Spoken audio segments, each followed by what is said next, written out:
प्रधानमंत्री बनने की ख्वाहिश रखते हैं। दिल्ली के जापानी पार्क और दिल्ली के लाल किले के बीच भले ही दूरी 6 किलोमीटर से ज्यादा होगी, लेकिन चुनाव में भी 6 महीने से ज्यादा का वक्त नहीं बचा है। लिहाजा नरेंद्र मोदी ने मिशन 75 दिया, यानी 75 साल की आजादी का जश्न जब हिंदुस्तान मनाएगा तब कोई गरीब नहीं रहेगा और तब कोई बेरोजगार भी नहीं बचेगा। दिल्ली में शुरू हुआ पोस्टर वार। दिल्ली में मोदी की रैली से पहले 2 तरह के पोस्टर्स देखने को मिले। एक तरफ तो बीजेपी कार्यकर्ताओं की तरफ से पोस्टर्स के माध्यम से मोदी को शेर बताने की कोशिश की गई, तो दूसरी तरफ कांग्रेस के पोस्टर्स में उन्हें फेकू राम बताने का प्रयास किया गया। बीजेपी में पीएम की उम्मीदवारी की दौड़ में शामिल गुजरात के मुख्यमंत्री नरेंद्र मोदी की रैली का आयोजन रोहिणी सेक्टर 13 में जापानी पार्क में किया गया। बीजेपी के पीएम प्रत्याशी के तौर पर नरेंद्र मोदी की दिल्ली में पहली रैली में न सिर्फ मिशन 2014 का शंखनाद किया गया, बल्कि दिल्ली विधानसभा चुनाव के लिए पार्टी के अभियान की शुरुआत की गई। नरेंद्र मोदी की रैली से पहले वहां पर मोदी विरोधी पोस्टर्स देखने को मिले। इन पोस्टरों पर मोदी को फेंकू कहा गया है, तो कुछ पर लिखा है आया आया फेंकू आया। इस रैली की शुरुआत बीजेपी के वरिष्ठ नेता नवजोत सिंह सिद्धू ने की, लेकिन उसके बाद पार्टी के पूर्व राष्ट्रीय अध्यक्ष नितिन गडकरी ने मोदी विरोधी पोस्टर्स को लेकर कांग्रेस को जमकर लताड़ लगाई। महाराष्ट्र के ठाणे में रविवार को सुबह एक हेलीकॉप्टर क्रैश हो गया, जिसमें सवार सभी 5 लोगों की मौत हो गई। विले पार्ले से उड़ा हेलीकॉप्टर मुंबई से औरंगाबाद जा रहा था। सूत्रों के मुताबिक उड़ान के 15 मिनट बाद हेलीकॉप्टर ठाणे के टोकावले गांव में हाईटेंशन तार से टकराने के बाद क्रैश हो गया। चंद घंटों बाद पुलिस और अन्य अधिकारियों ने नानेघाट पहाड़ी के पास हेलीकॉप्टर क्रैश का मलबा पाया। यह स्थल ठाणे के मुरावड़ तहसील से लगभग 40 किलोमीटर दूरी पर है। प्राथमिक जांच के अनुसार हेलीकॉप्टर खराब मौसम और भारी बारिश के बीच फंस गया। ऐसा लगता है कि खराब दृश्यता के कारण हेलीकॉप्टर हाई टेंशन बिजली के तार से टकरा गया और दुर्घटनाग्रस्त हो गया। पुलिस अधिकारी के अनुसार चालक सदस्यों के 3 सदस्य और 2 इंजीनियर शामिल हैं। पुलिस अधिकारी के अनुसार मृतकों में चालक सदस्यों के 3 सदस्य और 2 इंजीनियर शामिल हैं।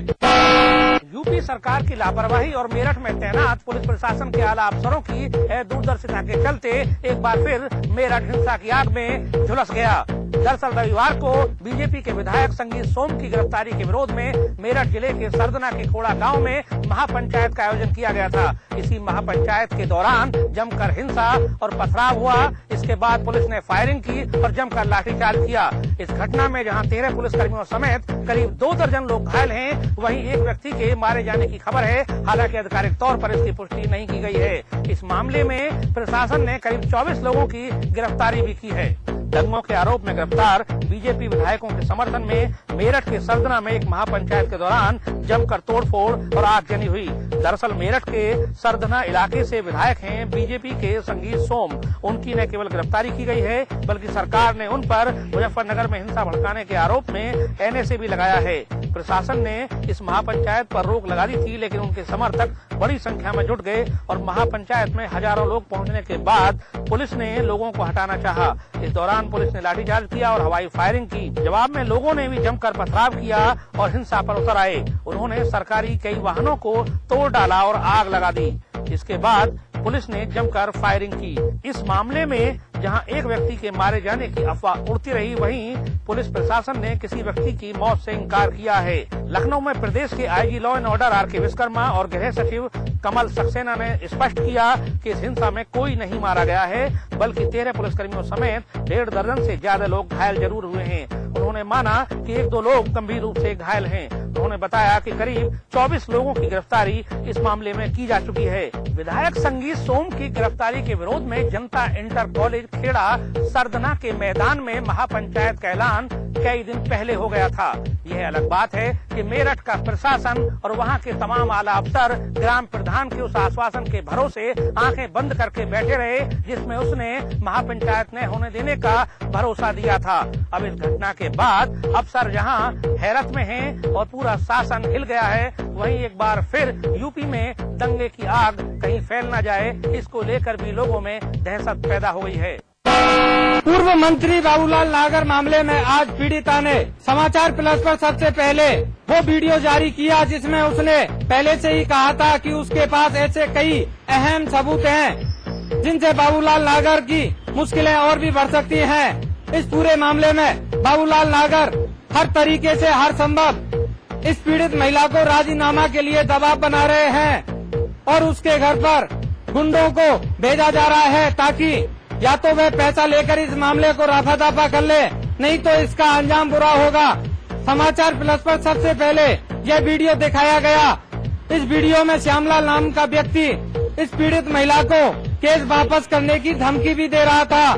नरेश अग्रवाल से बात हुई तो उन्होंने भरोसा भी दिलाया कि वह मुख्यमंत्री अशोक गहलोत से भी इस पूरे मामले में बात करेंगे और पीड़िता को न्याय दिलाने की मांग करेंगे।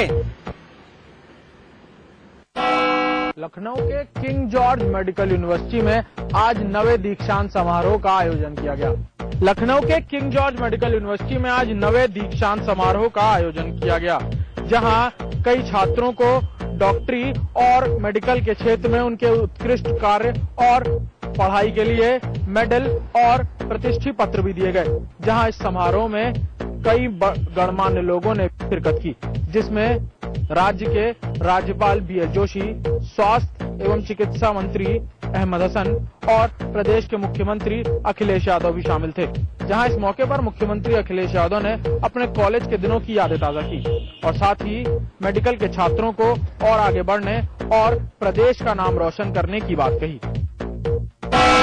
रोटे मुसलमानों को मनाने के लिए मुलायम सिंह ने शुरू की कसरत और इस कसरत से आजम खान को दूर रखा। सद्भावना कमेटी बनाकर उसका पूरा जिम्मा अपने अनुज शिवपाल सिंह यादव को सौंप दिया है। अब मुजफ्फरनगर शामली में सांप्रदायिक हिंसा से पनपी कड़वाहट दूर करने की कसरतें तेज हो गई हैं। मामले में विवाद में रहे आजम खान को पूरे मामले से कोसों दूर रखा गया है। उन्हें 10 मंत्रियों की एक कमेटी से दूर रखा गया है, जो मुजफ्फरनगर जाकर कैंप करेगी। खास इसी सिलसिले के लिए मुलायम सिंह ने एक बैठक की और इन मंत्रियों के साथ इस कमेटी की जिम्मेदारी अपने अनुज शिवपाल सिंह यादव को सौंप दी। मंत्रिमंडल कमेटी के सदस्य गांव-गांव जाकर दोनों पक्ष के लोगों से मिलेंगे।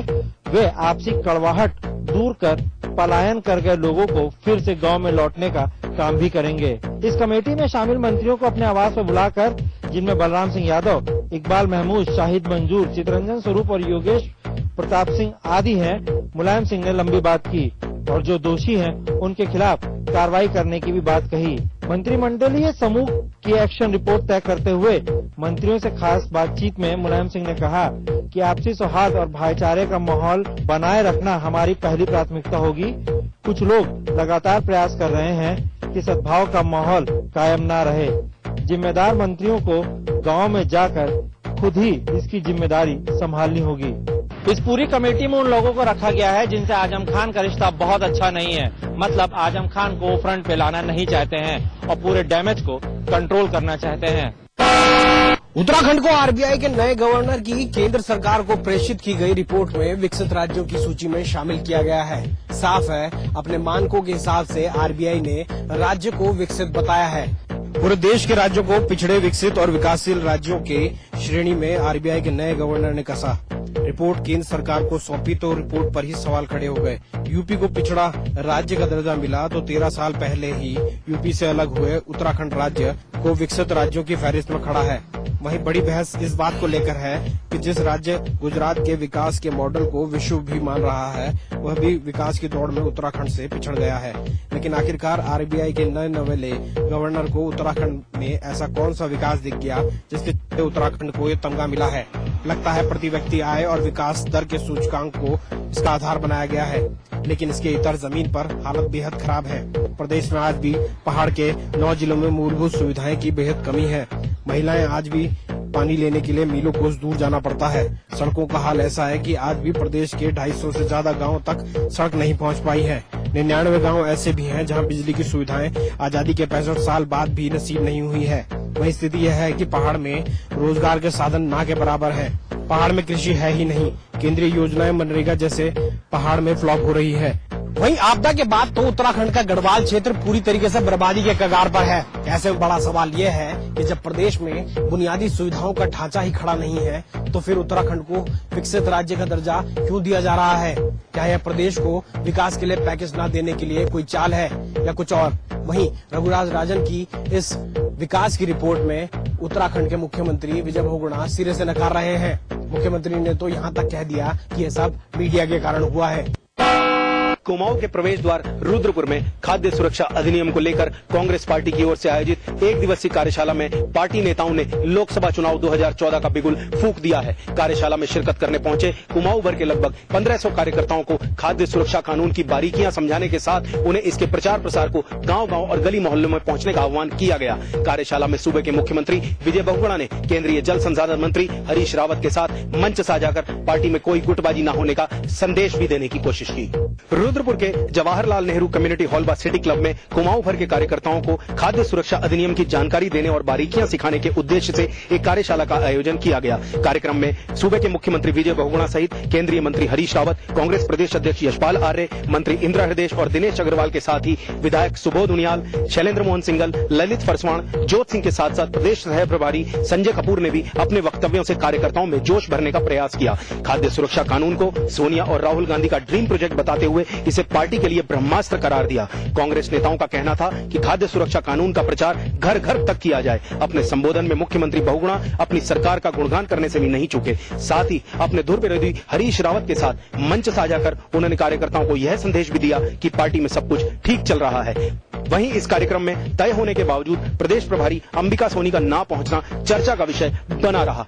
कुल मिलाकर कांग्रेस की इस कार्यशाला के जरिए कांग्रेस पार्टी के आला नेता कार्यकर्ताओं में जोश भरने में तो जरूर कामयाब रहे, मगर यक्ष प्रश्न यह है कि खाद्य सुरक्षा कानून को ब्रह्मास्त्र मानने वाले कांग्रेसी क्या इसके जरिए भाजपा के पीएम पद के उम्मीदवार नरेंद्र मोदी के देश भर में चलते नमो फीवर का मुकाबला कर पाएंगे या नहीं। पूर्वांचल में कई वर्षों से हो रही मासूमों की मौत रुकने का नाम नहीं ले रही।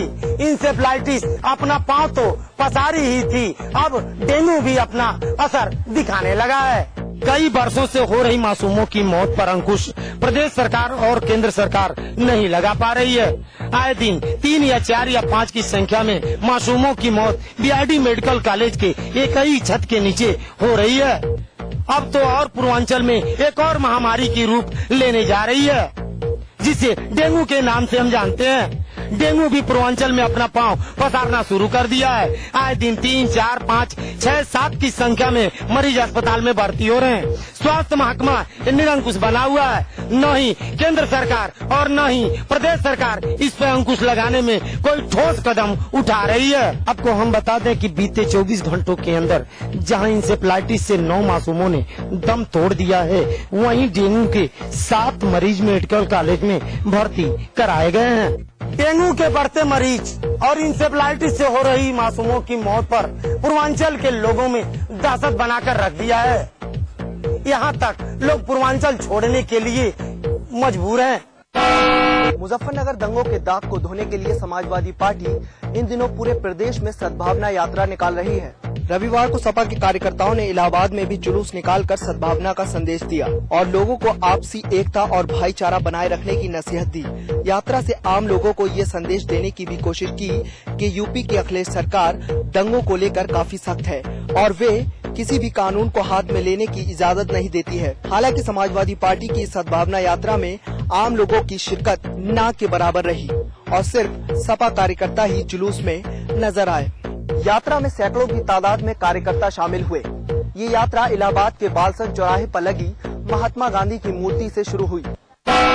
भारत तिब्बत सीमा पुलिस अकादमी ने अपना 36वां स्थापना दिवस बड़े ही हर्षोल्लास के साथ मनाया। इस मौके पर अकादमी परेड ग्राउंड में आईजी पद्मश्री हरभजन सिंह ने परेड की सलामी ली। भारत तिब्बत सीमा पुलिस अकादमी की स्थापना 1978 में हुई थी, जिसे हारसा अकादमी के नाम से जाना जाता था। अकादमी के 2 विंग बनाए गए थे। अकादमी उच्च स्तर के प्रशिक्षण देने के कारण अपनी एक अलग पहचान और साख रखती है।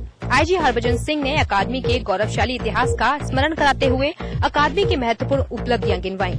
इस दौरान उन्होंने देश के बदलते परिदृश्य के मद्देनजर जवानों और अधिकारियों से नई जिम्मेदारी संभालने के लिए हमेशा तत्पर रहने के लिए कहा। लोकसभा चुनाव सर पर है और हरिद्वार लोकसभा सीट से बसपा ने 6 महीने से तैयारी कर रहे डॉक्टर अंतरिक्ष सैनी को हटाकर नया उम्मीदवार मैदान में उतारा है।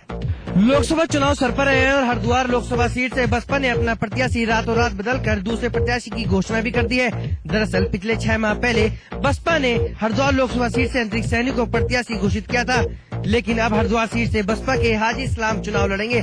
नया प्रत्याशी घोषित करने के लिए रविवार को हरिद्वार प्रदेश कार्यालय पर कार्यकर्ता मीटिंग बुलाकर हाजी इस्लाम का स्वागत किया गया। हरिद्वार सीट से प्रत्याशी बदले जाने पर प्रदेश अध्यक्ष मेघराज रावणे ने कहा कि दरअसल पहला प्रत्याशी घोषित होने के बाद पार्टी ने समीक्षा के बाद उम्मीदवार बदले जाने पर विचार किया और पार्टी में हाल ही में कांग्रेस छोड़कर बसपा में शामिल हुए हाजी मोहम्मद इस्लाम को पार्टी ने नया उम्मीदवार बनाया है। वहीं नए उम्मीदवार हाजी इस्लाम मोहम्मद मानते हैं कि पहले उम्मीदवार डॉक्टर अंतरिक्ष सैनी के साथ मिलकर वह इस चुनाव में जीत जरूर हासिल करेंगे। महिलाओं की सुरक्षा के लिए बनाए गए कानूनों का